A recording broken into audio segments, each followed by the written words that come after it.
നമസ്കാരം. ഇന്ന് നമ്മളെല്ലാവരും നല്ല സന്തോഷത്തിലാണ്.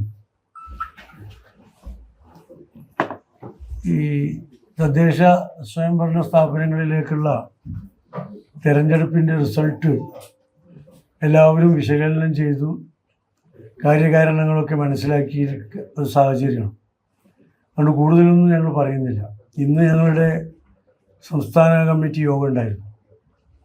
പാർട്ടി സംസ്ഥാന ഭാരവാഹികളും സെക്രട്ടേറിയറ്റ് അംഗങ്ങളും ജില്ലാ പ്രസിഡന്റ് സെക്രട്ടറിമാരും പോഷക സംഘടനകളുടെ സംസ്ഥാന പ്രസിഡന്റ് ജനറൽ സെക്രട്ടറിമാരും MLA-മാരും പ്രത്യേക ക്ഷണിതാക്കളുമാണ് ഇന്നത്തെ യോഗത്തെ സംബന്ധിച്ച്. ഒരു വിപുലമായ ബോഡി തന്നെയായിരുന്നു യോഗം ചേർന്നത്. എല്ലാ ജില്ലകളിൽ നിന്നുള്ള പ്രാതിനിധ്യം ഉണ്ടായിരുന്നു. വ്യക്തമായും താഴെത്തട്ടിൽ ഗ്രാമപഞ്ചായത്തുകളിൽ അടക്കമുള്ള റിസൾട്ടുകൾ വിശകലനം ചെയ്യുകയും വിലയിരുത്തുകയും മുസ്ലിം ലീഗിനും UDF-നും ഉണ്ടായ വലിയ വിജയത്തിൽ ഞങ്ങൾ ആഹ്ലാദം പങ്കിടുകയും അതോടൊപ്പം അതിന് സാധ്യമാക്കിയ ഉത്ബുദ്ധരായ വോട്ടർമാരോട് നന്ദി രേഖപ്പെടുത്തുകയും ചെയ്ത ഒരു യോഗമാണ് ഉണ്ടായത്. ഇത്തരമൊരു റിസൾട്ട് ഈ തെരഞ്ഞെടുപ്പിൽ ഉണ്ടാകാനുണ്ടായ കാരണങ്ങൾ നമ്മൾ കേരളം മാധ്യമങ്ങളൊക്കെ ചർച്ച ചെയ്യുന്നത് തന്നെയാണ്. ഇടതുപക്ഷം മാർക്സിസ്റ്റ് പാർട്ടിയുടെ ബഹുമാന്യനായ മുഖ്യമന്ത്രിയും പാർട്ടിയുടെ ബഹുമാന്യനായ സെക്രട്ടറിയും ഒക്കെ പറഞ്ഞിട്ടുണ്ട്. നല്ല തിരിച്ചടിയാണ് പാർട്ടിക്കും മുന്നണിക്കും ഉണ്ടായിട്ടുള്ളത്. എവിടെയാണ് പാളിച്ചകൾ പറ്റിയതെന്ന് പരിശോധിക്കും, തിരുത്തും. നല്ലതാണ്. അപ്പോൾ പാളിച്ചകൾ ഉണ്ടായി എന്നതും അത് അംഗീകരിക്കുന്നു എന്നതും നല്ല കാര്യമാണ്. പക്ഷെ 10 കൊല്ലമായി കേരളത്തിലെ ജനങ്ങൾ അനുഭവിക്കുന്ന ജീവിത സാഹചര്യങ്ങൾ ആണ് ഇത്തരമൊരു പ്രതിഷേധ നടപടികളുമായി മുന്നോട്ട് പോകാൻ ജനങ്ങളെ പ്രേരിപ്പിച്ചത്. കേരളത്തിൻ്റെ ചരിത്രത്തിൽ ഒരിക്കലും ഉണ്ടാകാത്ത വിധത്തിലുള്ള ഒരു സാഹചര്യമാണ് കഴിഞ്ഞ തുടർച്ചയായി ഈ 2 തുടർ ഭരണങ്ങളിലൂടെ CPM-ൻ്റെ നേതൃത്വത്തിൽ കേരളത്തിലുണ്ടാക്കിയത്. കെടുകാര്യസ്ഥത, ഭരിക്കാൻ അറിയില്ലായ്മ, അഴിമതി, ഈ സ്വജനപക്ഷപാതം, വിവേചനപരമായ പ്രവർത്തനങ്ങൾ, വർഗീയത പ്രചരിപ്പിക്കാനും വിദ്വേഷം വളർത്താനുമുള്ള ശ്രമങ്ങൾ, ഇതൊക്കെ ഈ തെരഞ്ഞെടുപ്പ് റിസൾട്ടിന് കാരണമായിട്ടുണ്ട്. താങ്ങാൻ പറ്റാത്ത വിലക്കയറ്റം കൊണ്ട് ബുദ്ധിമുട്ടിയ ജനങ്ങൾ, നികുതി ഭാരം കൊണ്ട് ജനങ്ങളുടെ തലയിൽ വലിയ ഭാരം കയറ്റി വെച്ച ഗവൺമെൻറ്റിനെതിരെയുള്ള പ്രതിഷേധം, അങ്ങനെ ജനങ്ങളോട് വികസനങ്ങളോ ജനക്ഷേമ പദ്ധതികളോ പറഞ്ഞ് വോട്ട് ചോദിക്കാൻ പറ്റാത്തത് കൊണ്ട് ജനങ്ങൾക്കിടയിൽ വിഭാഗീയത സൃഷ്ടിച്ച് വിദ്വേഷ പ്രചരണം നടത്തുന്ന ആളുകളെ കൈപിടിച്ച് ആനയിച്ച് ബഹുമാനിച്ച് ആദരിച്ച് കൊണ്ടു നടന്ന് ഒരു പ്രത്യേക പ്രദേശത്തെയും ഒരു പ്രത്യേക ജനവിഭാഗങ്ങളെയും ഒക്കെ വളരെ മോശമായ രീതിയിൽ വിശേഷിപ്പിക്കുന്ന ഒരു സാഹചര്യത്തിന് എല്ലാ പ്രോത്സാഹനവും നൽകിയ ഒരു മുഖ്യമന്ത്രിയോടും ഗവൺമെൻറ്റിനോടും പാർട്ടിയോടുമുള്ള ജനങ്ങളുടെ ശക്തമായ പ്രതിഷേധമാണ് ഈ തെരഞ്ഞെടുപ്പിലൂടെ പ്രകടമായത്. UDF-ന് കേരളത്തിൻ്റെ ചരിത്രത്തിൽ ഒരിക്കലും ഉണ്ടാകാത്ത വിധത്തിലുള്ള ഒരു വലിയ വിജയത്തിന് അത് കാരണമാക്കിയത് ഇതൊക്കെ തന്നെയാണ് എന്നാണ് വിലയിരുത്തൽ. കേരളത്തിൽ UDF-ൻ്റെ മുമ്പിൽ വളരെ നിയമസഭാ തെരഞ്ഞെടുപ്പിൽ ഒരു ഈസി വോക്കവറാണ് ഇപ്പോൾ ഉള്ളത്. ഞങ്ങളൊക്കെ പറഞ്ഞ പോലെ ഈ സെമിഫൈനലിൽ വലിയ വിജയമാണ് UDF-നുണ്ടായത്. ജനങ്ങളും UDF-ഉം ഒരേ രീതിയിൽ ചിന്തിക്കുന്നു എന്നതാണ് ഈ തെരഞ്ഞെടുപ്പിൻ്റെ പ്രത്യേകതയായി വന്നത്. അതുകൊണ്ട് തന്നെ നിയമസഭാ തെരഞ്ഞെടുപ്പിൽ ജനങ്ങൾ നൽകിയ ഈ വിശ്വാസം, ഈ മാൻഡേറ്റ്, അത് പൂർണ്ണമായും ജനങ്ങൾക്ക് നൽകിയ ഉറപ്പുകൾ പാലിക്കാനും ഒറ്റക്കെട്ടായി ഐക്യത്തോടുകൂടി UDF-നെ മുന്നോട്ട് കൊണ്ടുപോകാനും ഉള്ള പ്രതിജ്ഞയാണ് മുസ്ലിം ലീഗും UDF-ലെ മറ്റ് ഘടകകക്ഷികളും ഇപ്പോൾ എടുത്തുകൊണ്ടിരിക്കുന്നത്. ജനങ്ങൾക്ക് ഒരുപാട് വാഗ്ദാനങ്ങൾ ഞങ്ങൾ നൽകിയിട്ടുണ്ട്. ഈ കെടുകാര്യസ്ഥത നിറഞ്ഞ ജനങ്ങൾക്ക് ദുസ്സഹമായ സാഹചര്യം കാഴ്ചവെച്ച ഈ ഭരണത്തിൻ്റെ നെറികേടുകളിൽ നിന്ന് മോചനം ഞങ്ങൾ ഉറപ്പു പറഞ്ഞിട്ടുണ്ട്. അത്തരം കാര്യങ്ങളെക്കുറിച്ചൊക്കെ വ്യക്തമായ കാഴ്ചപ്പാട് UDF ഉണ്ടാക്കി വെച്ചിട്ടുണ്ട്. അപ്പം അതുമായി ഇനി ജനങ്ങളിലേക്ക് ഇറങ്ങുകയാണ്. അവരുടെ പ്രതീക്ഷകൾ സാക്ഷാത്കരിക്കാനുള്ള പ്രവർത്തനങ്ങളുമായി UDF മുന്നോട്ട് പോവുകയാണ്. ഇന്നത്തെ ഞങ്ങളുടെ യോഗത്തിലെ തീരുമാനം, ജനങ്ങൾ നൽകിയ ഈ മാൻഡേറ്റ് ഞങ്ങൾക്ക് കൂടുതൽ ഉത്തരവാദിത്വ ബോധം ഉണ്ടാക്കുന്നു. ഞങ്ങൾ കൂടുതൽ കർത്തവ്യ നിരതരാകേണ്ടുന്നതിൻ്റെ ആവശ്യകതയാണ് ഈ തിരഞ്ഞെടുപ്പ് റിസൾട്ട് ബോധ്യപ്പെടുത്തിയത്. അതുമായി അതിനനുസൃതമായ പ്രവർത്തനങ്ങളുമായി ഞങ്ങൾ മുന്നോട്ട് പോകും. ഉടനെ തന്നെ പാർട്ടിയുടെ ഭാരവാഹികളുടെ യോഗം ചേരുന്നുണ്ട്. മറ്റു ഉന്നതതല യോഗങ്ങളൊക്കെ ചേർന്ന് പദ്ധതികളൊക്കെ ആവിഷ്കരിച്ച് മുന്നോട്ട് പോകും. അടുത്ത ദിവസം തന്നെ UDFിൻ്റെ യോഗം വിളിച്ചു ചേർത്തിട്ടുണ്ട്. ആ യോഗത്തിലും ഘടകകക്ഷികൾ ഒരുമിച്ച് ഇരുന്ന് ചർച്ച ചെയ്ത് ജനവികാരത്തിനനുസരിച്ച് മുന്നോട്ട് പോകാനുള്ള തീരുമാനങ്ങൾ പ്രഖ്യാപിക്കും. വെള്ളാപ്പള്ളിയുടെ വർഗീയ പരാമർശം വലിയ തിരിച്ചടിയായി തന്നെയാണ് അതാണ് ഞാൻ പറഞ്ഞത്. ഈ ജനങ്ങൾക്ക് കഴിഞ്ഞ 10 വർഷത്തെ സുദീർഘമായ ഭരണത്തിന് കീഴിൽ ഉണ്ടാക്കി കൊടുത്ത വികസനങ്ങളെക്കുറിച്ചോ ജനക്ഷേമ പദ്ധതികളെക്കുറിച്ചോ പറയാനില്ലാത്തതുകൊണ്ട് ജനങ്ങളെ വിഭാഗീയമായി ചിന്തിപ്പിക്കുക, അവർക്കിടയിൽ വിദ്വേഷം ഉണ്ടാക്കുക, യാഥാർത്ഥ്യവുമായി പുലബന്ധം പോലുമില്ലാത്ത ജൽപ്പനങ്ങൾ നടത്തിക്കുക, അങ്ങനെ നടത്തുന്ന ആളുകളെ കൈപിടിച്ച് ആദരിച്ച് കൂടെ കൊണ്ട് നടക്കുക, പ്രോത്സാഹിപ്പിക്കുക, ഇതൊക്കെ LDF ചെയ്തു എന്ന് മതേതര കേരളം ഉറപ്പിച്ചു കഴിഞ്ഞതാണ് ഈ തെരഞ്ഞെടുപ്പിലെ തിരിച്ചടിക്കൊരു പ്രധാന കാരണം. ഈ തെരഞ്ഞെടുപ്പ് ക്യാമ്പയിനിൽ LDF സ്ഥിരമായിട്ട് എപ്പോഴും മുഖ്യമന്ത്രി 2 സ്ഥലത്തും ബാക്കി എല്ലാ പാർട്ടി സെക്രട്ടറി അടക്കമുള്ള ഒരു ജമാഅത്തെ ഇസ്ലാമി എന്ന് പറഞ്ഞിരുന്നു. അത് അവർക്ക് തിരിച്ചടിച്ചു, അല്ലെങ്കിൽ മറ്റൊരു ഏകീകരണം മറ്റു സൈഡിൽ ഉണ്ടായി BJPക്ക് നേട്ടമായി എന്നൊക്കെ വിലയിരുത്തുന്നുണ്ടോ? അതെല്ലാം ഉണ്ടായത് അവർ ഈ വെൽഫെയർ പാർട്ടിയുടെ ആരോപണം, വെൽഫെയർ പാർട്ടി എന്ന് പറഞ്ഞില്ല, അവർ പറഞ്ഞ ജമാഅത്തെ ഇസ്ലാമിയുമായി UDFിന് യാതൊരു ബന്ധമുണ്ടായിട്ടില്ല. ജമാഅത്തെ ഇസ്ലാമിക്ക് വെൽഫെയർ പാർട്ടി ഇല്ലാത്ത കാലത്ത് ജമാഅത്തെ ഇസ്ലാമിയുമായി ബന്ധമുണ്ടാക്കിയത് LDF ആണ്. അവരുമായി 3 പതിറ്റാണ്ട് കാലത്തോളം സുദീർഘമായ ബന്ധം ജമാഅത്തെ ഇസ്ലാമിയുമായും പിന്നീട് വെൽഫെയർ പാർട്ടിയുമായും മാർക്സിസ്റ്റ് പാർട്ടി ഉണ്ടാക്കിയിട്ടുണ്ട്. ഈ തെരഞ്ഞെടുപ്പിൽ തന്നെ പലയിടത്തും വെൽഫെയർ പാർട്ടിയുമായി LDF ബന്ധമുണ്ടാക്കിയിട്ടുണ്ട്. ശംസുദ്ദീൻ MLA മണ്ണാർക്കാടിൻ്റെ MLA ആണ്. ആ മണ്ണാർക്കാട് മണ്ഡലത്തിൽ വെൽഫെയർ പാർട്ടിയുമായാണ് LDF CPM സഖ്യം ചെയ്തത്. അവിടെ ഒരു വാർഡിൽ, 1-ാം വാർഡിൽ പാർട്ടി സ്ഥാനാർത്ഥി കിട്ടിയത് 1 വോട്ടാണ്. മാർക്സിസ്റ്റ് പാർട്ടിയുടെ ഔദ്യോഗിക സ്ഥാനാർത്ഥിക്ക് 1 വോട്ടാണ്. വെൽഫെയർ പാർട്ടിക്ക് ലോകത്തെങ്ങുന്നില്ലാത്തൊരു വോട്ട് അവിടെ കിട്ടുകയും ചെയ്തു. രണ്ടുപേരും തോറ്റു, ജയിച്ചത് UDF ആണ്. എന്നാൽ പോലും അവിടെ വെൽഫെയർ പാർട്ടിയായിട്ടുണ്ടാക്കി. കാസർഗോഡ് ജില്ലയിൽ മൊഗരാൽ പുത്തൂർ പഞ്ചായത്ത് അടക്കമുള്ള ഒരുപാട് സ്ഥലങ്ങളിൽ SDP-യുമായി സഖ്യം ഉണ്ടാക്കി. മലപ്പുറം ജില്ലയിൽ മൊത്തത്തിൽ PDP-യുമായി സഹകരിച്ചാണ് പ്രവർത്തിച്ച് മുഴുവൻ. അത്യാവശ്യം അവർ ജയിച്ച 1-2 വാർഡുകളിൽ PDP-യുടെ കൊടിയും CPM-ൻ്റെ കൊടിയും ഒരുമിച്ച് കെട്ടിയിട്ടാണ് പ്രകടനം പോയത്. ഞങ്ങൾ ഫോട്ടോ എടുത്ത് വെച്ചിട്ടൊക്കെ.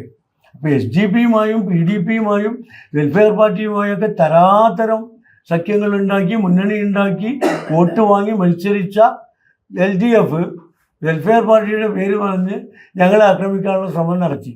ഉത്ബുദ്ധരായ കേരളീയ ജനത അത് മനസ്സിലാക്കി എന്നതാണ് സത്യം. അല്ല, നിയമസഭാ തെരഞ്ഞെടുപ്പിൽ എന്ത് ചെയ്യണമെന്ന് തീരുമാനിക്കേണ്ടത് UDF ആണ്. UDF യോഗം ചേർന്ന് കാലാകാലങ്ങളിൽ അതിൻ്റെ നയപരിപാടികൾ തീരുമാനിക്കും. UDFിലെ പ്രബല ഘടകകക്ഷി എന്ന നിലക്ക് ആ UDFിലെ തീരുമാനങ്ങളോടൊപ്പം മുസ്ലിം ലീഗ് ഉണ്ടാവും.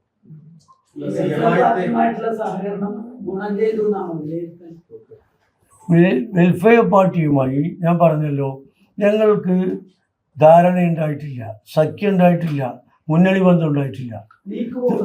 ചില പ്രാദേശിക തലങ്ങളിൽ ചിലയിടത്ത് ഉണ്ടായിട്ടുണ്ട്, ചിലയിടത്ത് ഇല്ലാതായിട്ടുണ്ട്. ഇപ്പോൾ കോഴിക്കോട് ജില്ലയിൽ തന്നെ മുക്കം മുനിസിപ്പാലിറ്റിയിൽ അവർ ഒറ്റയ്ക്കാണ് മത്സരിച്ചത്. ഞാനീ പറഞ്ഞ മണ്ണാർക്കാട്ടും അതുപോലെ കുറേ സ്ഥലങ്ങളിൽ അവർ LDFുമായി സഖ്യം ചെയ്തിട്ടാണ്, LDFിനാണ് പിന്തുണ കൊടുത്തത്, തിരിച്ചും കൊടുത്തു. ഇങ്ങനെയൊക്കെ പലയിടത്തും ഉണ്ടായിട്ടുണ്ട്. ചില പ്രാദേശിക തലങ്ങളിൽ ഒരു പക്ഷേ UDFുമായി സഹകരിച്ചിട്ടുണ്ടാകാം, തിരിച്ചു സഹകരിച്ചിട്ടുണ്ടാകും. അതല്ലാത്ത ഒരു ബന്ധവും UDFുമായും വെൽഫെയർ പാർട്ടി ഉണ്ടായിട്ടില്ല. മാത്രമല്ല, ഇതൊക്കെ യഥാർത്ഥ പ്രശ്നങ്ങളിൽ നിന്ന് ശ്രദ്ധ തിരിക്കാനുള്ള LDFിൻ്റെ വാദങ്ങളാണ്. നമ്മൾ ഇനിയും അത് ഏതായാലും റിസൾട്ടൊക്കെ വന്ന സ്ഥിതിക്ക് നമ്മൾ അതിൽ തന്നെ പിടിച്ച് കയറിയിട്ട് കാര്യമില്ലല്ലോ. അവര് തന്നെ പറഞ്ഞു ഇങ്ങനെ സത്യമുണ്ടായിരുന്നു, ധാരണ ഉണ്ടായിരുന്നു, ഞങ്ങൾ UDF-നെയാണ് പിന്തുണച്ചത്, അതിന്റെ നേട്ടം UDF-ന് ലഭിച്ചിട്ടുണ്ടെന്ന് അവർ പറഞ്ഞു. ഞാൻ പറഞ്ഞല്ലോ, ഈ പറഞ്ഞതിലൊക്കെ ഉണ്ട്. ആ മറ്റുള്ളവർ പറയുന്നതിൻ്റെ വിശദീകരണം അവരാണ് തരേണ്ടത്. ഞങ്ങളെ സംബന്ധിച്ചിടത്തോളം ഇതായിരുന്നു. ഞാൻ ഉദാഹരണം പറഞ്ഞല്ലോ, LDFുമായി സഹകരിച്ച് വെൽഫെയർ പാർട്ടി മത്സരിച്ച സ്ഥലങ്ങളുണ്ടായിട്ടുണ്ട്, ഒറ്റയ്ക്ക് മത്സരിച്ച സ്ഥലങ്ങളുണ്ടായിട്ടുണ്ട്, ഞങ്ങളെ എതിർത്ത സ്ഥലങ്ങളുണ്ടായിട്ടുണ്ട്, ഞങ്ങളുമായി സഹകരിച്ച സ്ഥലങ്ങളുണ്ടായിട്ടുണ്ട്. അതെങ്ങനെ മുന്നണി ബന്ധാവുക? സമസ്തയിലെ ഒരു വിഭാഗം വലിയ തോതിൽ ഈ ജമാഅത്തെ ഇസ്ലാമി ബന്ധങ്ങൾ ചൂണ്ടിക്കാണിച്ച് ചങ്ങലകൾ നിറയുന്ന വിഭാഗത്തിൽ ലീഗിനെതിരെ പ്രചരണം നടത്തിയിരുന്നു. ലീഗിന്റെ പ്രധാനപ്പെട്ട സ്ഥാനാർത്ഥികൾക്കെതിരെ പോലും പ്രചരണം നടത്തിയിരുന്നു. ജവാഹർ ഹാജിക്കെതിരെ മലപ്പുറത്ത് വലിയ വരുന്നു. അപ്പൊ അതൊന്നും ശരിക്കും AC ഇല്ലാന്ന് പറയാം. നമ്മൾ രാഷ്ട്രീയ ചർച്ച ചെയ്യുമ്പോൾ അതിലേക്ക് മതസംഘടനകളെ കൊണ്ടുവരുന്നത് എന്തിനാണ്? ഒരുപാട് മതസംഘടനകൾ കേരളത്തിലില്ലേ. ഞങ്ങൾ രാഷ്ട്രീയമാണ് പറയുന്നത്. മുസ്ലിം ലീഗ് ഒരു രാഷ്ട്രീയ പാർട്ടിയാണ്. മതസംഘടനകളുടെ നിലപാട് വ്യത്യസ്തമായിരിക്കും. അവരെന്ത് നിലപാടെടുക്കുന്നു എന്നുള്ളത് മുസ്ലിം ലീഗ് എന്ന രാഷ്ട്രീയ പാർട്ടി ചിന്തിക്കലും പറയലും എതിർക്കാനും ഒന്നുമില്ല. അത് ഞങ്ങളുമായി കൂട്ടിക്കൊടുക്കേണ്ട ആവശ്യമില്ല. അവരൊരു വിഭാഗം സ്വീകരിച്ച നിലപാട് തിരിച്ചടി ആയില്ലെന്നല്ല. അങ്ങനെയല്ല, എല്ലാ മതസംഘടനകളിലും ലീഗിനെ അനുകൂലിക്കുന്നവരും ലീഗിനെ എതിർക്കുന്നവരും ഉണ്ട്. അത് ആ മതസംഘടനയിൽ നിൽക്കുമ്പോൾ അവർ മതസംഘടനക്കാരാണ്. രാഷ്ട്രീയമായി മുസ്ലിം ലീഗിനെ എതിർക്കുമ്പോൾ മുസ്ലിം ലീഗ് രാഷ്ട്രീയമായി അവരെ എതിർക്കും, അത്രയേ ഉള്ളൂ. ഈ നിയമസഭാ തെരഞ്ഞെടുപ്പ് മുന്നണി വിപുലീകരണവുമായിട്ട് ബന്ധപ്പെട്ട ചർച്ചകൾ സജീവമായിട്ടുണ്ട്. നിങ്ങളുടെ ഈ യോഗത്തിൽ അത് സംബന്ധിച്ച് വല്ല ചർച്ചകൾ നടന്നോ? മാണി, ജോസ് കെ മാണിയെ കൊണ്ടുവരുന്നതായിട്ട് ബന്ധപ്പെട്ട് ഏറ്റവും അധികം ഇതിലേക്ക് മുൻകൈ എടുക്കുന്നത് ദേശീയ സെക്രട്ടറി കുഞ്ഞൻകുട്ടി സാഹിബായിരുന്നു. ലീഗിന്റെ ആവശ്യം അല്ല, അത്തരം ചർച്ചകൾ പരാമർശങ്ങൾ യോഗത്തിലുണ്ടായിട്ടുണ്ട്. സ്വാഭാവികമായും രാഷ്ട്രീയ കാര്യങ്ങൾ ചർച്ച ചെയ്യാനാണല്ലോ യോഗം കൂടിയത്. UDF നേരത്തെ പറഞ്ഞതാണ്, UDFിൻ്റെ നയങ്ങളുമായി സഹകരിക്കുന്ന, യോജിക്കാൻ കഴിയുന്ന സംഘടനകളെ കൂട്ടിച്ചേർത്ത് UDFിൻ്റെ അടിത്തറ വിപുലീകരിക്കും എന്നത് UDFിൻ്റെ പൊതു നിലപാടാണ്. മുസ്ലിം ലീഗിൻ്റെ മാത്രമല്ല, മുസ്ലിം ലീഗ് ആ നിലപാടിൻ്റെ കൂടെ തന്നെയാണ്. UDFിൻ്റെ നിലപാട്, UDFിൻ്റെ അടിത്തറ സമാന ചിന്താഗതിയിലുള്ള ആളുകളെ സഹകരിപ്പിച്ചുകൊണ്ട് വിപുലപ്പെടുത്തണം. ആ വിപുലപ്പെടുത്താനിൽ എങ്ങനെയാവണം, ആരൊക്കെ ഉൾക്കൊള്ളിക്കണം എന്നുള്ള കാര്യങ്ങളൊക്കെ UDF കൂടിയിട്ടാൽ തീരുമാനിക്കുക. മുസ്ലിം ലീഗിന് ഒറ്റയ്ക്ക് തീരുമാനിക്കാൻ കഴിയില്ല. UDF അടുത്ത ദിവസം കൂടുന്നുണ്ട്. അവിടെ ഞങ്ങൾ ആ ചർച്ചകളുമായി മുന്നോട്ട് പോകും. കേരള കോൺഗ്രസ് എമ്മിനെ മുന്നണിയിലേക്ക് എടുക്കരുത്, അങ്ങ് അവർ വരികയാണെങ്കിൽ മുന്നണിക്ക് കളങ്കം ഉണ്ടാക്കുമെന്ന് അവർ തുറന്നടിച്ചു കഴിഞ്ഞു. ആരാ പറഞ്ഞു? അല്ല, ഞാൻ പറഞ്ഞല്ലോ, ഓരോ പാർട്ടിക്കും ഓരോ അഭിപ്രായങ്ങളുണ്ടാകും. ആ അഭിപ്രായങ്ങളൊക്കെ കൂടിയിരുന്ന് ചർച്ച ചെയ്ത് ഏകാഭിപ്രായത്തിൽ എത്തിക്കാനാണ് UDF ചേരുന്നത്. UDF ചേർന്നതിന് ശേഷമാണ് UDFിൻ്റെ അഭിപ്രായം പറയുക. UDFിൽ ഘടകകക്ഷികൾ കുറേ ഉണ്ടല്ലോ, ഓരോ ഘടകകക്ഷികൾക്കും ഓരോ അഭിപ്രായം ഉണ്ടാവും. ലീഗിൻ്റെ അഭിപ്രായം ഞങ്ങൾ UDF പറയും. അപ്പോൾ നിങ്ങൾക്ക് വിവരം കിട്ടും. അല്ല, ഞങ്ങൾ ആ അഭിപ്രായം പറയേണ്ട സ്ഥലത്തല്ലേ പറയാൻ പറ്റുള്ളൂ. അതവിടെ ഞങ്ങൾ പറയും. അവിടെ പറഞ്ഞാൽ നിങ്ങൾക്ക് ചോർന്ന് കിട്ടും.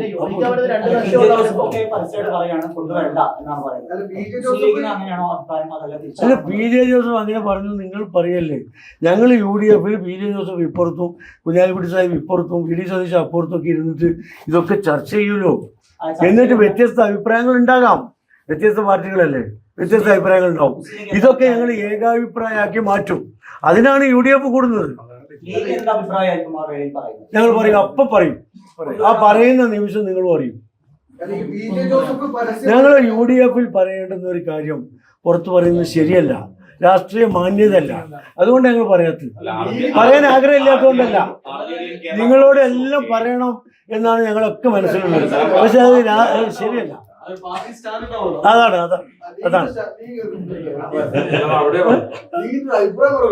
അതെ, ലീഗിന്റെ അഭിപ്രായം പറയേണ്ടിടത്തേ പറയാൻ പറ്റൂ. യഥാർത്ഥത്തിൽ കൂടുതൽ കക്ഷികൾ UDFിലേക്ക് വരണ്ടേ? തീർച്ചയായിട്ടും വരണം.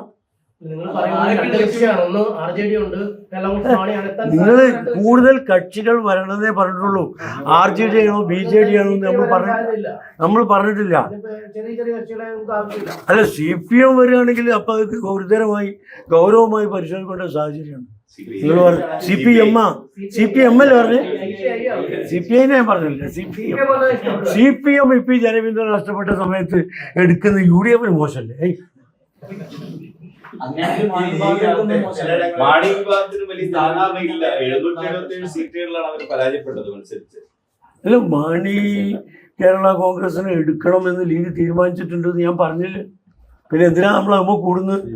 അത് ഞങ്ങൾ UDF ചർച്ച ചെയ്യുമ്പോൾ മുസ്ലിം ലീഗിന്റെ അഭിപ്രായം UDF പറയും.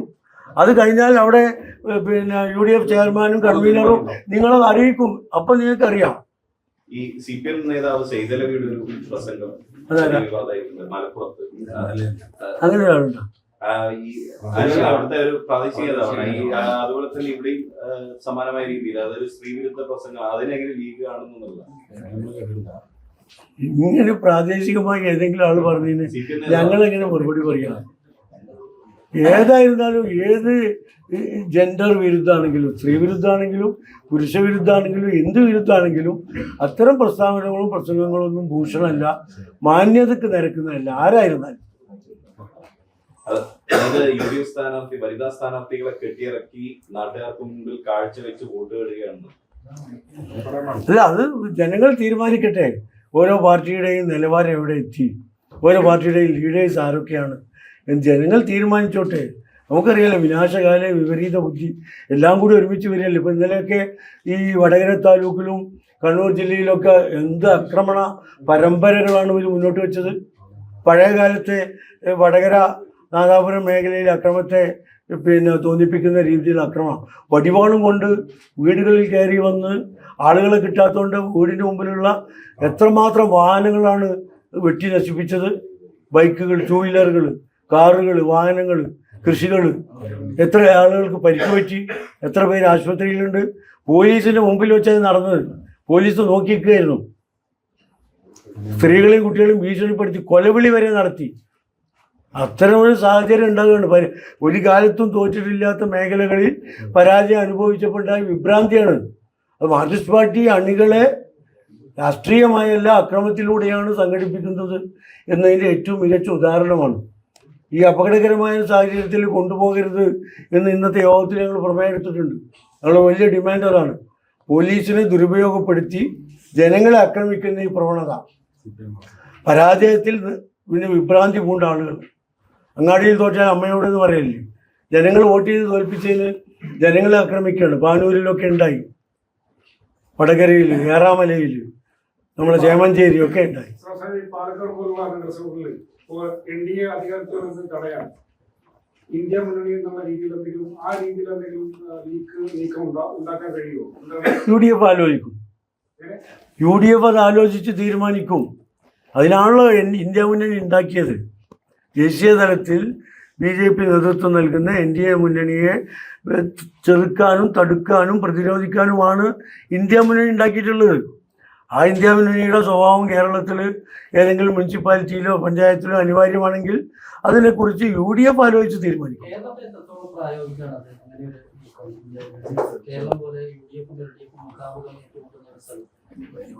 അല്ല, അത് അനിവാര്യമാണെങ്കിലല്ലേ അത് ഉണ്ടാവുള്ളൂ. BJPയുടെ വളർച്ച തിരുവനന്തപുരത്തേക്ക് BJP കോർപ്പറേഷൻ പിടിക്കുന്നത് എങ്ങനെയാണ്? BJPക്ക് എന്ത് വളർച്ചയുണ്ട്? കഴിഞ്ഞ പാർലമെന്റ് തെരഞ്ഞെടുപ്പ് കഴിഞ്ഞപ്പോൾ പറഞ്ഞു കേരളത്തിൽ 13 മണ്ഡലങ്ങളിൽ 1ാം സ്ഥാനത്താണ് പറഞ്ഞത്. ഈ പഞ്ചായത്ത് മുനിസിപ്പൽ തെരഞ്ഞെടുപ്പ് കഴിഞ്ഞപ്പോൾ എത്രയാണ് പറയുന്നത്? 3 അല്ലേ പറയുന്നുള്ളൂ. രണ്ടായാലും 3 അല്ല, കുറഞ്ഞു പോയി എന്നല്ല ഇതിന്റെ അർത്ഥം. സംസ്ഥാനത്തിന്റെ ഭരണം BJP ആണെന്ന് പറയുന്നത് ഒരു സ്ഥാനം മാത്രം മതിയോ? എന്താ നേട്ടം? എനിക്കറിഞ്ഞൂടെ. നേട്ടം നിങ്ങൾ തന്നെ എഴുതുന്നത് കണക്ക് വെച്ചിട്ട്. പാർലമെന്റ് തെരഞ്ഞെടുപ്പ് കഴിഞ്ഞപ്പോൾ നിങ്ങൾ പറഞ്ഞു 11 മണ്ഡലങ്ങളിൽ 1ാം സ്ഥാനത്താണ് NDA, 13 മണ്ഡലങ്ങളിൽ 2ാം സ്ഥാനത്താണ് NDA. ഇപ്പോൾ പറയുന്നു 2 മണ്ഡലങ്ങളിലേ ഉള്ളൂ NDA, 3 മണ്ഡലങ്ങളിലേ ഉള്ളൂ. അപ്പോൾ കുറഞ്ഞിരിക്കല്ലേ? ഞങ്ങളുടെ നാട്ടിലൊക്കെ 11നേക്കാൾ കുറവാണ് 2. അല്ല, BJPന്റെ വളർച്ച വളരെ ശ്രദ്ധേയമായ രീതിയിലാണ് കേരളം നടക്കുന്നത്. അതൊരു വാസ്തവമാണ്. കോഴിക്കോട് കോർപ്പറേഷൻ അതിനനുസരിച്ച് നമ്മൾ വാർഡ് ഉണ്ടാക്കി കൊടുത്തതല്ലേ, അതിന്റെ വിലയല്ലേ കിട്ടിയത്. തിരുവനന്തപുരത്തും കോഴിക്കോട്ടും ഒക്കെ BJPക്ക് അനുകൂലമായി ഡിലിമിറ്റേഷനിൽ ചെയ്തു കൊടുത്തതാണ്. വ്യക്തമായ തെളിവ് നമ്മളെ കയ്യിലില്ലേ. ചാലപ്പുറം വാർഡൊക്കെ ഉണ്ടാക്കിയത് വളരെ വ്യക്തമല്ലേ. ഒരുപാട് ഉദാഹരണങ്ങളുണ്ട്. സലാം ഒരു കണക്ക് ഓർത്തു വന്നില്ല. അതായത് തിരുവനന്തപുരം കോർപ്പറേഷനിൽ BJP ജയിച്ച 41 വാർഡിൽ അവിടെ 3-ാം സ്ഥാനത്ത് കോൺഗ്രസ് ആണ്. 3-ാം സ്ഥാനത്ത് 50 സീറ്റോളം BJP ജയിച്ചു. അതിൽ 41 വാർഡില് കോൺഗ്രസ് ആണ് 3-ാം സ്ഥാനത്ത്. 25 വാർഡിൽ കോൺഗ്രസിന് 1000 താഴെയാണ് വോട്ട്. കഴിഞ്ഞ പാർലമെന്റ് തെരഞ്ഞെടുപ്പിൽ ലഭിച്ച കോൺഗ്രസ് ഇപ്രാവശ്യം വളരെ കുറച്ചും താഴെയാണ്. പക്ഷെ LDF അവിടെ ബെറ്റർ പെർഫോമൻസ് ആണ് കാഴ്ചവെച്ചത്. കഴിഞ്ഞ പാർലമെന്റിനെക്കാട്ടും കൂടുതൽ വോട്ട് ഇത്തവണ കോർപ്പറേഷനിൽ LDF ഉണ്ടായി. പക്ഷെ അത് സീറ്റാക്കി മാറ്റാൻ പറ്റില്ല. അത് എല്ലാ തെരഞ്ഞെടുപ്പ് കഴിഞ്ഞാലും സീറ്റുകളുടെ എണ്ണം എത്ര കുറഞ്ഞാലും AKG സെന്ററിൽ ഒരു ശതമാനക്കണക്കിന് കൂട്ടലുണ്ട്. അത് എല്ലാ തെരഞ്ഞെടുപ്പ് കഴിഞ്ഞാലും ഉണ്ടാവും. ഞാനുള്ള സമയത്ത് ഉണ്ടായിരുന്നു കൂട്ടിയിരുന്നത്. എല്ലാ തെരഞ്ഞെടുപ്പും ഉണ്ട്. 101 സീറ്റുമായി UDF കേരളത്തിൽ അധികാരത്തിലിരുന്ന അന്നും കൂട്ടിയിരുന്നു. നിയമസഭയിൽ കുറച്ച് ആളുകൾ അവർക്ക് കൂടിയിട്ടുണ്ട്. പക്ഷേ ശതമാനത്തിൽ ഞങ്ങൾ മുന്നില്ലാന്ന് പറയും. ഏതാ ശതമാനം ആർക്കും ഇതുവരെ അറിഞ്ഞൂടാ. അപ്പൊ കോൺഗ്രസ് 10 സീറ്റ് ഉണ്ടായിരുന്ന കോൺഗ്രസ് 26ലേക്ക് എത്തിയത് കുറവാ. ഇത് മനുഷ്യന്മാർ പത്രം വായിക്കുന്നു, ചാനൽ കാണുന്നു, നിങ്ങൾ പറയുന്നത് തന്നെയല്ലേ ആളുകൾ കാണുന്നു, കേൾക്കുന്നു, വായിക്കുന്നു ഒക്കെ. ആ നിങ്ങൾ തന്നെ മാറ്റി പറഞ്ഞാലെങ്ങനെ? 10 സീറ്റായിരുന്നു കോൺഗ്രസിന് UDFന് ഉണ്ടായിരുന്നു. കോൺഗ്രസിന് മാത്രമല്ല എല്ലാവർക്കും കൂടി 10 സീറ്റുണ്ട്. ഇപ്പൊ 26ആണ്. അത് കുറവാ. ഞങ്ങളുടെ നാട്ടില് അതെ BJPക്ക് സീറ്റ് കൂടി. BJPക്ക് സീറ്റിൻ്റെ എണ്ണം കൂടി, സമ്മതിക്കുന്നു. UDFനും കൂടി. ആർക്കാ കുറഞ്ഞത്? LDFനല്ലേ? തിരുവനന്തപുരം കോർപ്പറേഷനിൽ ഏറ്റവും കൂടുതൽ വോട്ടിന് ജയിച്ച സ്ഥാനാർത്ഥി മുസ്ലിം ലീഗിന്റെ സ്ഥാനാർത്ഥിയാണ്. ഭീമാപ്പള്ളിയിൽ 3150 വോട്ടാണ് ലീഡ്. അതുപോലെ തന്നെ ഈ SIR വിഷയം വലിയ തോതിൽ തന്നെ മുസ്ലിം സമുദായത്തിന് പോളിംഗ് ബൂത്തിൽ എത്തിക്കാൻ അങ്ങനെ കഴിഞ്ഞിട്ടുണ്ട്, അങ്ങനെ വിലയിരുത്തുന്നുണ്ട്. പൊതുവെ അത് 2002 വോട്ട് ചെയ്തതിന്റെ കണക്കൊക്കെ വെച്ചുകൊണ്ട് സിറ്റിസൺഷിപ്പിനെ വരെ ബാധിക്കുമെന്നൊക്കെയുള്ള രീതിയിലുള്ള പ്രചാരണങ്ങൾ ഉണ്ടായി. ഇതൊരു പരിധി വരെ മുസ്ലിം ന്യൂനപക്ഷങ്ങൾ പോളിംഗ് ബൂത്തിൽ എത്തുന്നതിന് സഹായിച്ചിട്ടുണ്ട്. അങ്ങനെ വിലയിരുത്തിയിട്ടുണ്ട്. അല്ല, SIR മുസ്ലിം ന്യൂനപക്ഷങ്ങൾ മാത്രമല്ല എല്ലാ ഇന്ത്യൻ പൗരന്മാരെയും ആശങ്കയിലാഴ്ത്തുന്ന നിലപാട് തന്നെയാണ്.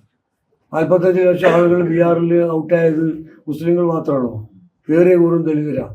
മഹാരാഷ്ട്രയിൽ ഔട്ടായത് മുസ്ലിങ്ങൾ മാത്രമാണോ? ഇത് ജനങ്ങളെ, പൗരന്മാരെ ബാധിക്കുന്നതാണ്, പൗരത്വത്തെ ബാധിക്കുന്നതാണ്. അത് വെറുതെ പ്രചാരണമെന്നും പറഞ്ഞ് തട്ടിക്കളയാൻ പറ്റില്ല. യാഥാർത്ഥ്യമാണ്.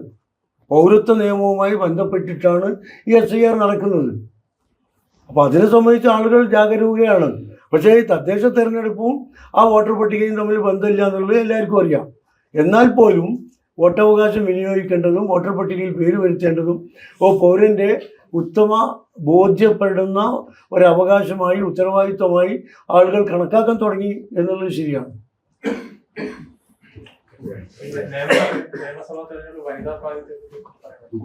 അതൊക്കെ ഞങ്ങൾ കാലാകാലങ്ങളിൽ തക്ക സമയത്ത് യുക്തമായ തീരുമാനങ്ങൾ എടുത്തു പോകുന്ന പാർട്ടിയല്ലേ, അതെടുക്കും. ഈ വാണിമേൽ പഞ്ചായത്തിലെ അവിടെ ഭരണം പോയി 20 വർഷത്തിന് ശേഷമാണ് ഇവിടെ സ്ഥാനാർത്ഥി സമയത്തിൽ പിഴവുണ്ടായിരുന്നത്. യൂത്ത് ലീഗുകാരുടെ തെരുവിൽ യുവദാസുകളെ പുറത്താക്കണമെന്ന് പ്രകടനങ്ങൾ നടത്തി. 20 കൊല്ലം ഉണ്ടായിരുന്ന ഭരണം പോയി. 50-60 കൊല്ലമായിട്ട് മാർക്സിസ്റ്റ് പാർട്ടി ഭരിക്കുന്ന പഞ്ചായത്തുകൾ എത്ര എണ്ണയാണ് കിട്ടിയത്? 20, 30, 40. ഈ കോഴിക്കോട് ജില്ലയിൽ തന്നെ 19ഓളം പുതിയ പഞ്ചായത്തുകൾ കിട്ടി. അതിൻ്റെ അപ്പുറത്തും ഇപ്പുറത്തൊക്കെ ഉണ്ട്. എവിടെയെങ്കിലും 10,000 തദ്ദേശ സ്ഥാപനങ്ങളിൽ എവിടെയെങ്കിലും ഒന്നിൽ ഒരു വോട്ട് കുറഞ്ഞു എന്ന് കണ്ടാൽ അതൊരു വലിയ ഇഷ്യൂ ആണ്. അവിടെ 20 പഞ്ചായത്ത് പുതിയത് കിട്ടിയതിനെ പറ്റി എന്താ പറയാത്തത്? ഒരു പഞ്ചായത്ത്, വാണിമേൽ പഞ്ചായത്ത്, ഒരു മിനിറ്റ്, വാണിമേൽ പഞ്ചായത്ത് ഞങ്ങൾക്ക് നഷ്ടപ്പെട്ട് ഒരു വോട്ടിനാണ്. 20ഓളം പുതിയ പഞ്ചായത്തുകൾ കോഴിക്കോട് ജില്ലയിൽ മാത്രം ഞങ്ങൾക്ക് കിട്ടിയിട്ടുണ്ട്. 94 പഞ്ചായത്താണ് മലപ്പുറം ജില്ലയിലുള്ളത്. അതിൽ 91 UDF ഇപ്പോൾ ഭരിക്കുന്നത്. നിങ്ങൾ അതിനെപ്പറ്റി ചോദിക്കാത്തെന്താ? അവിടെ പറഞ്ഞപ്പോൾ ചോദിക്കും പൊന്മുണ്ടോ? അവിടെ ഇപ്പോൾ ചോദിച്ചാൽ പൊന്മുണ്ടോ? ഇതിൽ എവിടുന്നെങ്കിലും ഒന്ന് കിട്ടിയിട്ട് അത് മാത്രം എടുത്ത് ചോദിക്കും. നിങ്ങൾക്ക് അതാണ് ആവശ്യം. ഞാൻ കുറ്റപ്പെടുത്തുന്നതല്ല, പക്ഷെ ഞങ്ങൾക്ക് അതോടൊപ്പം ഇതും കൂടി പറയണം. ഞങ്ങൾക്ക് ഇതുകൂടി പറയാനുള്ള ഒരു അവസരങ്ങൾ ഉണ്ടാക്കി തരണം. അതിൽ നന്ദിയുണ്ട്.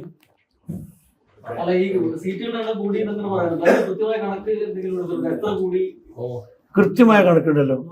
നിങ്ങൾക്ക് കൃത്യമായ കണക്ക്. ഞങ്ങൾ കോണി ചിഹ്നത്തിൽ മത്സരിച്ചത് ആണ് ഇലക്ഷൻ കമ്മീഷന്റെ സൈറ്റിൽ ഉണ്ടാകുക. ഞങ്ങൾ സ്വതന്ത്രരായിട്ട് മത്സരിച്ചിട്ടുണ്ട്. പലയിടത്തും മത്സരിച്ചിട്ടുണ്ട്. അതടക്കം ഞങ്ങൾക്ക് ഇപ്പോൾ ഇന്ന് വിവിധ ജില്ലകളിൽ നിന്ന് കിട്ടിയ കണക്ക് പ്രകാരം 3300 അംഗങ്ങളുണ്ട്. ഈ തോൽവിയുടെ പശ്ചാത്തലത്തിലെ ശബരിമല വിഷയം ജനങ്ങളിലേക്ക് ഇറങ്ങി ബോധ്യപ്പെടുത്താൻ ഒരുങ്ങാണ് CPM. അത് എങ്ങനെയായിരിക്കും അവർ വിശദീകരിക്കുക? അവർ വിശദീകരിക്കുക SIT അടുത്തതായി ജോയിൻ ചെയ്യാൻ പോകുന്നത് ജയശ്രീയാണ്. ജയശ്രീ ദേവസ്വം ബോർഡിൻ്റെ സെക്രട്ടറി ആയിരുന്നു. ഇപ്പം ദേവസ്വം ബോർഡിൻ്റെ കമ്മീഷണർ, ചെയർമാന്, പുതിയ ചെയർമാനൊക്കെ എത്തി. ഇവരൊക്കെ അന്വേഷിച്ചപ്പോൾ ആദ്യം പിന്നെ ഉണ്ണികൃഷ്ണൻ പോറ്റിയെ ചോദ്യം ചെയ്തപ്പോൾ മുരാരി ബാബുവിനെ കിട്ടി. മുരാരി ബാബുവിനെ ചോദ്യം ചെയ്തപ്പോൾ സുധീറിനെ കിട്ടി. സുധീറിനെ ചോദ്യം ചെയ്തപ്പോൾ വാസുവിനെ കിട്ടി. വാസുവിനെ ചോദ്യം ചെയ്തപ്പോൾ പത്മകുമാറിനെ കിട്ടി. പത്മകുമാറിനെ ചോദ്യം ചെയ്തപ്പോൾ ജയശ്രീയെ കിട്ടി. ജയശ്രീയെ കിട്ടിയപ്പോൾ ജയശ്രീക്ക് അസുഖമായി, അഡ്മിറ്റ് ചെയ്തു. ജയശ്രീ അതാ പിന്നെ ദേവസ്വം ബോർഡിൻ്റെ ആളല്ല, ദേവസ്വം വകുപ്പിൻ്റെ ആളാണ്. ദേവസ്വം ബോർഡിന് ഉണ്ണികൃഷ്ണൻ പോറ്റിക്ക് ഈ സാധനം കൈമാറാൻ ദേവസ്വം വകുപ്പിൽ നിന്ന് നിർദ്ദേശം കിട്ടി, സെക്രട്ടറിയുടെ കത്ത് കിട്ടിയെന്നാണ് ബഹുമാനപ്പെട്ട മുൻ MLA പത്മകുമാർ പറഞ്ഞു പോലീസിനോട്. ഞങ്ങളാണ് പറഞ്ഞതല്ല. അപ്പോൾ എന്തുകൊണ്ട് ദേവസ്വം സെക്രട്ടറി ഇങ്ങനൊരു കത്ത് കൊടുത്തു, നിർദ്ദേശം കൊടുത്തു? ആര് പറഞ്ഞിട്ടാണ്? ദേവസ്വം സെക്രട്ടറിയുടെ മുകളിലുള്ള ആളാരാ? ഒരു ഡിപ്പാർട്ട്മെൻറ്റ് സെക്രട്ടറിയുടെ മുകളിൽ ആരാ ഉണ്ടാവുക? എല്ലാവർക്കും അറിയാലോ. അപ്പോൾ അതാണ് അടുത്ത ചോദ്യം ചെയ്യൽ. അപ്പോൾ നിയമസഭ ആകുമ്പോഴേക്ക് നമുക്ക് കാര്യങ്ങൾ നിങ്ങൾക്ക് ഒന്നും കൂടി ഉഷാറായി എഴുതാനൊക്കെ പറ്റുന്ന ഒരു സാഹചര്യത്തിലേക്കാണ് കാര്യങ്ങൾ പോകുന്നത്. നമ്മളൊന്നും പറഞ്ഞു കൊടുക്കേണ്ട ആവശ്യമില്ല. ജനങ്ങൾ വെൽ സ്റ്റഡീഡാണ്. ശബരിമല വിഷയം കൈകാര്യം ചെയ്യുന്നതിനെ UDF-നേക്കാൾ കൂടുതൽ നന്നായിട്ട് BJP ചെയ്തു എന്നുള്ള തോന്നുന്നുണ്ടോ? ഈ വോട്ടിന്റെ ശതമാനം കേരളത്തിൽ ഒരു മനുഷ്യനും അങ്ങനെ തോന്നുന്നില്ല. അവരെ പൂഴ്ത്തി വെച്ചിരിക്കുന്നു എന്ന തോന്നലാണ് കേരളീയ സമൂഹത്തിലുള്ളത്. ശബരിമലയിൽ പണ്ട് ആചാരങ്ങൾ ലംഘിച്ചപ്പോൾ BJPയുടെ ആവേശം എന്തായിരുന്നു? എന്ത് സജീവമായിരുന്നു? ഇത്തവണ ഉണ്ടാ? എവിടെയെങ്കിലും കേട്ടിട്ടുണ്ടാ? അതൊക്കെ അന്തർധാര ദൃഢമായതിൻ്റെ ഫലമാണ്. ഈ വാർഡ് വിഭജനം ഉൾപ്പെടെയുള്ള കാര്യങ്ങളൊക്കെ LDF അനുകൂലമായിട്ട് പലയിടങ്ങളിലും ഉണ്ടായിരുന്നു. എന്നിട്ട് പോലും ഇനി ഒന്നും ചെയ്യാൻ ബാക്കിയില്ല. വാർഡ് വിഭജനത്തിൽ കൃത്രിമം കാണിച്ചു, വോട്ടർ പട്ടികയിൽ കൃത്രിമം കാണിച്ചു, ജയിക്കാൻ കഴിയുന്ന എന്തൊക്കെ കൃത്രിമങ്ങളുണ്ടോ അതൊക്കെ നടത്തി. എല്ലാത്തിലും മുകളിലാണ് ജനവികാരം എന്നതാണ് ഇപ്പോൾ തെളിയിക്കപ്പെട്ടത്. വരുന്നതിന് മുമ്പ് അത് അവർക്ക് അനുകൂലമായി ചെയ്യുന്നു എന്നുള്ളതായിരുന്നു UDF-ന്റെ ആരോപണം. BJPക്ക് അനുകൂലമായിട്ട് ചെയ്തു. BJPക്ക് അവർക്ക് കിട്ടാത്തടത്ത് BJPക്ക് അനുകൂലമായി ചെയ്തു. ഏതായാലും UDF വരാൻ പാടില്ല. കാരണം BJPയുടെ നയവും പിന്നെ CPM-ന്റെ നയവും ഒന്നാണ്. BJP പറയുന്നത് കോൺഗ്രസ് മുക്ത ഭാരതം, CPM പറയുന്നത് കോൺഗ്രസ് രഹിത കേരളം. മലയാളത്തിലും ഹിന്ദിയിലുള്ളതും ഒരുമിച്ചാക്കിയാൽ രണ്ടൊന്നു തന്നെയാണ്. അതിന് അവരുള്ള ചേട്ടൻപായും അനിയമ്പായും കൂടി അഡ്ജസ്റ്റ്മെൻറ്റുകൾ നന്നായി കളിച്ചിട്ടുണ്ട്. ഇനിയും കളിക്കും ഞങ്ങൾക്കറിയാം. എന്നാൽ പോലും കേരളീയ സമൂഹം അത്തരം അവിശുദ്ധ കൂട്ടുകെട്ടുകൾ അംഗീകരിക്കില്ല എന്നതിൻ്റെ ഉത്തമ ഉദാഹരണമാണ് ഈ തെരഞ്ഞെടുപ്പ്. ഈ പത്മകുമാർ പാർട്ടിക്കാരനാണ്. അയാൾ കുറ്റവാളിയൊന്നും ജയിലിലായിട്ടും പാർട്ടി ഒരു നടപടി എടുത്തിട്ടില്ല. അത് പാർട്ടി അറിഞ്ഞുകൊണ്ടാണ് പാർട്ടിയെ മോഷ്ടിക്കുന്നത് ശരിയല്ല എന്തെങ്കിലും ഒന്ന് പറഞ്ഞൂടെ? പൊതുതത്വം അത് പറയാൻ പോലും പാർട്ടി സെക്രട്ടറിക്കോ മുഖ്യമന്ത്രിക്കോ കഴിയുന്നില്ല. ആർക്കെങ്കിലും എതിർപ്പുണ്ടാവും? മോഷ്ടിക്കുന്നത് തെറ്റാണെന്ന് പറയും. ആർക്കും എതിർപ്പില്ലല്ലോ. കളവല്ലേ, എത്ര കോടിയുടെ എന്നുള്ളത് പറയാം. എന്നാലും മോഷണല്ലേ, ആ മോഷ്ടിക്കാൻ പാടില്ല എന്നൊന്ന് പറഞ്ഞൂടെ? പൊതുതത്വം അതുപോലും പറയുന്നില്ല, തള്ളി പറയുന്നില്ല. ഒരക്ഷരം പറഞ്ഞാൽ ഉറപ്പാണ് അടുത്ത ഘട്ടത്തിലേക്ക് പറഞ്ഞാലും പറഞ്ഞില്ലെങ്കിലും എത്തും. കാരണം ഇൻവെസ്റ്റിഗേറ്റിംഗ് ടീം പിണറായി വിജയൻ്റെ ആഭ്യന്തരമന്ത്രിയുടെ കീഴിലല്ല, കേരള ഹൈക്കോടതിയുടെ കീഴിലാണ്. അതുകൊണ്ട് നേർക്ക് നേരെ അന്വേഷണം പോകും.